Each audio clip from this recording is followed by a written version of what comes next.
بہت اچھا مشترکہ نظام زندگی بہت اچھا تھا جب ایک دوسرے کے حقوق کا پتہ تھا. اب حقوق کا نہیں پتہ، لہٰذا ادھر سے آگ، ادھر سے آگ، ادھر سے آگ، ادھر سے آگ.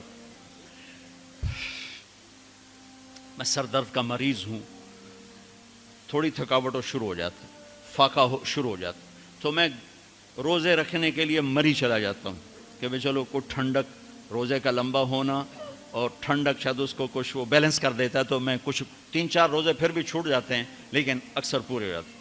تو بھربن میں وہاں ایک جگہ میں ٹھہرتا ہوں، تو عصر کے بعد میں تھوڑا بیان کرتا ہوں معاشرت پر. تو پہلی دفعہ جب میں وہاں ٹھہرا تو 8ویں دن امام مسجد کی بیوی آئی ہمارے پاس، میری بیگم کے پاس، کہ جی بیگم صاحب میں نے آپ کا اور مولانا کا شکریہ ادا کرنا ہے کہ آج میری زندگی کا پہلا ہفتہ ہے میرے خامند نے مجھے مارا نہیں. پہلا ہفتہ امام مسجد، امام مصلی پہ کھڑے ہونے والے، کہا پہلا زندگی کا ہفتہ ہے میرے خامند نے مجھے مارا نہیں، ورنہ میری ہر دوسرے دن پٹائی ہوتی تھی. اور 10ویں دن امام صاحب خود آ گئے، کہا مولانا صاحب ہمیں پتہ ہی نہیں تھا زندگی کیسے گزار، ہمارے جو ماحول میں تھا ہم وہی کر رہے تھے. کہ میرے بہنوئی نے میری بہن کی ایک دفعہ ٹانگ توڑی، ایک دفعہ بازو توڑا، اور عالم دین ہے، عالم دین ہے. ہمیں کسی نے یہ بتایا نہیں تھا، ہم نے زندگی میں پہلی دفعہ یہ باتیں آپ کے منہ سے سنی کہ زندگی کیسے گزار. تو فرحان کی زندگی فتوے سے نہیں چلے گی کہ میں مفتی نعیم کا بیٹا ہوں، یہ تو حسن اخلاق سے چلے گی، میٹھے بول سے چلے گی. میرے نبی حضرت عائشہ کو لقمے بنا کے کھلاتے تھے، کوئی اظہار عشق تھا، اللہ کی قسم اظہار تعلیم تھی. سکھایا کہ زندگی گزارنی کیسے. ان کو آٹا گوندھ کے دیتے تھے، چونکہ ابھی شروع میں ان کو آٹا گوندنا نہیں آتا تھا، تو آٹا گوندھ کے دیتے تھے. اور عرب بڑی بڑی بوٹیاں پکاتے تھے، تو حضرت عائشہ بوٹی اٹھا کے ایسے نوچتیں اور پھر رکھ دیتیں. تو اللہ کے نبی بوٹی اٹھا کر جہاں سے حضرت عائشہ نے نوچا ہوتا تھا وہاں سے نوچ کے دکھا کے کھاتے تھے. میرے رب کی قسم اظہار یہ ہمیں تعلیم دی ہے کہ زندگی کیسے گزاریں. پھر بڑے بڑے پیالے ہوتے تھے پانی پینے کے، چھوٹے گلاس نہیں. چھوٹا گلاس تو بخل کی نشانی، اب تو اور چھوٹے ہو گئے کہ کپ کو گلاس بنا دیا.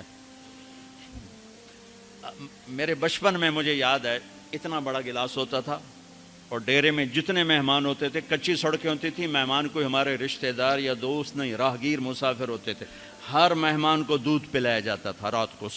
چونکہ جانور زیادہ ہوتے تھے تو ہمارا اکرام زیادہ سے زیادہ یہی ہوتا تھا، تو ہم سارے مہمانوں کو دودھ پلاتے تھے. تو ایک مہمان آیا ہمارے دادے کا زمانے کا، چاچا لال. اب گلاس چھوٹے ہو چکے ہیں، تو وہ جب نوکر نے دودھ پیش کرنے کے لیے نا آگے بڑھا تو اس نے گلاس دے کر کہنے لگا پتر میں نہیں پیندا. سمجھ رہے ہو پنجابی سمجھ رہے ہو نا؟ پتر میں نہیں پیندا. اسے کہا چاچا کیوں نہیں پینا ہے؟ کہ دو تو ود پیواں تے بے غیرت بنا تے دو نال میرا گزارا کوئی نہیں، لے جا.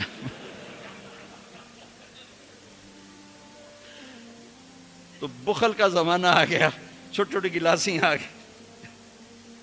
تو بڑے بڑے گلاس ہوتے تھے، تو اما عائشہ رضی اللہ عنہا پانی پی رہے ہیں، رکھ دیا. میرے نبی اٹھا کر جہاں حضرت عائشہ کے ہونٹ لگے ہوتے تھے وہاں ہونٹ رکھ کے پانی پیتے تھے. صرف تعلیم. جس ہستی نے اللہ کو آنکھوں سے دیکھ لیا ہو اس کو کسی چیز کی رغبت ہو سکتی ہے؟ جنت بھول جائے گی جب اللہ اپنا دیدار کرائیں گے اور پھر پردہ پوشی فرمائیں گے تو کہیں گے یا اللہ جنت نہیں چاہیے، تو چاہیے، بس تجھے دیکھتے رہیں، بیٹھے رہیں تصور جانا کیے ہوئے از لذت دیدارش، خسرو چتواں گفتن سر دادن و جان دادن نادیدہ رخ یارے. امیر خسرو کہہ رہے ہیں کہ یا اللہ بن دیکھے تیرے لیے لوگ سولیوں پہ چڑھ گئے، آروں سے چر گئے، چھروں سے کٹ گئے. بن دیکھے تیرے عشق میں جب تجھے دیکھیں گے تو کیا حال ہوگا. از لذت دیدارش خسرو چتواں گفتن سر دادن و جان دادن نادیدہ رخ یار. تو جس ہستی نے اللہ کو دیکھا ہو ان کے لیے عورتوں کی کیا رغبت ہے. یہ صرف سکھانا. ایک حدیث سنا دے، ما تزوجت وما زوجت الا بوحی من السماء نزل به جبریل. لوگوں میں نے جہاں شادی کی، میں نے جہاں بیٹی دی، پہلے آسمان سے وحی آئی، پھر میں نے قدم اٹھایا. اللہ کی قسم ہمیں سکھانے کے لیے تھا، ہمیں سکھانے کے لیے۔ ہاں سفر سے واپسی ہو رہی ہے، ٹھیک ہے، آپ نے صحابہ سے کہا چلو بھائی تیز ہو جاؤ، وہ سارے تیز ہو گئے، یہاں تک کے نظروں سے غائب ہو گئے، ٹھیک۔ تو اب کون رہ گئے؟ اما عائشہ اور میرے نبی۔ تو اما عائشہ نہیں، میرے نبی نے کہا عائشہ دوڑ لگائیں، دوڑ لگائیں، لگائیں۔ اللہ اکبر، مفتی نعیم کا اتنا بڑا پیٹ، یہ دوڑ لگائے گا بیگم کے ساتھ؟ اور مولانا منظور مینگل کا اس سے بھی بڑا ہو گیا، یہ لگائیں گے؟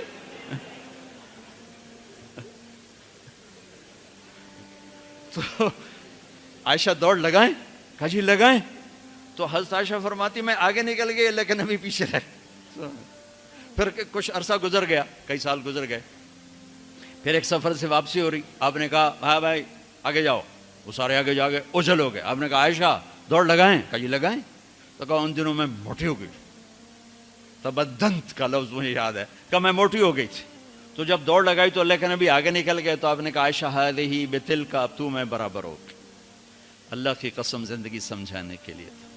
جہاد کا سفر سارا صحابہ کا قافلہ ہے، جنگ کا زمانہ ہے، دشمن چاروں طرف ہے، اور ہم اما عائشہ رضی اللہ عنہ اونٹ پہ بیٹھیں اور ہاتھ لگایا تو ہار غائب۔ فرمایا میرا تو ہار کوئی نہیں، میں تو نہیں جاؤں گی، میرا ہار ڈھونڈو۔ تو میرے نبی نے نہیں فرمایا چل بیٹھ، اتنے لوگوں کو تو پریشان کرتی ہے، تجھے پتہ نہیں میں نے سبق پڑھانا تو میرے پیچھے پڑ گئی،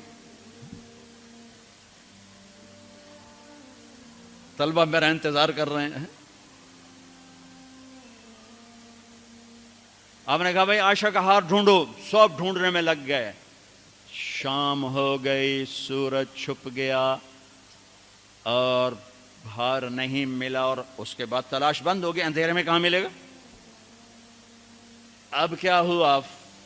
پانی رات کو عشاء میں ختم ہو گیا، فجر کی نماز کا وقت داخل ہونے والا ہو گیا، اور پانی کوئی نہیں، تیمم کی آیات نہیں اتریں۔ لوگوں نے ابو بکر کو تانے دینے شروع کہ تیری بیٹی کی وجہ سے اب نماز کا کیا بنے گا؟ ابو بکر غصے میں آئے اما عائشہ کے خیمے میں، تو اللہ کے نبی گود میں سر رکھے سو رہے تھے، اب آپ تو باپ تھے، تو آ کر اب بول تو سکتے نہیں، اور چہرے سے دوری تیری وجہ سے ہو، اور یہاں پسلی میں ماری انگلی، زور سے انگلی ماری۔ تو کہتے میں ایسے سخت ہو گئی تاکہ میرا بدن حرکت نہ کرے کہ کہیں اللہ کے نبی اٹھ نہ جائیں، تو چہرے سے غصے کا اظہار کر کے، اور میرے والد مرحوم جو تھے نا وہ گالیاں بہت نکالتے تھے، اور ان کی بخشش پنجاب کے ذمہ دار کیا تھے۔ جب میں تبلیغ میں لگ گیا تو اب وہ عادت مجھ سے شرماتے تھے، تو جب میں ہوتا تھا نا تو نوکر کو بلا کر اس کو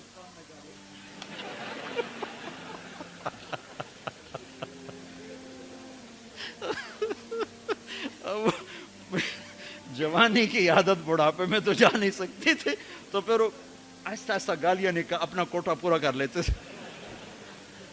تو ابوبکر صدیق رضی اللہ عنہ میں کہ کہیں بھائی اللہ کا نبی اٹھنے کرتے رہو، انگلی مارتے رہے، تو اللہ نے آیات تیمم اتار دی۔ اس موقع پر تیمم کی آیات پہلی دفعہ 8000 سال میں یہ ہونے لگا ہے۔ بھلا مٹی سے آدمی صاف ہوتا ہے اور گندا ہو جاتا ہے؟ اللہ نے کہا نہیں، فتیمم، چلو تیمم کرو۔ اب سارے صحابہ میں خوشی کی لہر، اور سعد بن عبادہ کہنے لگے اے آل ابو بکر، یہ پہلی تو نعمت نہیں ہے جو تمہارے گھرانے کے طفیل ہمیں ملی ہے، اس سے پہلے بھی بڑی نعمتیں تمہارے گھر کی طفیل ہمیں ملی ہیں۔ اللہ نے تیمم کی آیت اتار دی۔ میرے نبی نے قافلے کو نہیں چلایا، یہاں تک کہ حضرت عائشہ نے کہا اچھا یا رسول اللہ اب چلیں، ہار کو چھوڑیں۔ پھر میرے نبی چلے، اور جب اونٹنی کو اٹھایا تو ہار اس کے نیچے پڑا ہوا تھا، وہ سارا باہر ڈھونڈتے رہے، ہار نیچے چلا گیا تھا گر کر۔ یہ میرے نبی کی زندگی ہے، یہ مینگل صاحب سے کہتا ہوں پڑھائیں، مفتی نعیم سے کہتا ہوں یہ زندگی پڑھائیں، کہ ان کی بیویاں ان کو دعائیں دیں، ان کے ماں باپ ان کو دعا دیں، ان کی اولاد ان کو دعا دے۔ وہ باپ نہیں ہے جس کو دیکھ کے بچے ڈر جائیں، وہ تھانے دار ہے، تھانے دار بیٹھو ہے۔ وہ استاد نہیں جس کو دیکھ کے شاگرد ڈر جائے، وہ تھانے دار ہے۔ وہ خامد نہیں ہے جس کو دیکھ کے بیوی سہم جائے وہ تھانے دار ہے، خامد وہ ہے جس کو دیکھ کے بیوی خوش ہو، باپ وہ ہے جس کو دیکھ کے اولاد خوش ہو، استاد وہ ہے جس کو دیکھ کے شاگرد خوش ہو۔ اپنے مصنوعی روب جمانا کہ استاد کی ہیبت ہونی چاہیے، ارے ہیبت، محبت ہونی چاہیے، محبت سے علم منتقل ہوتا ہے، ہیبت سے نہیں ہوتا،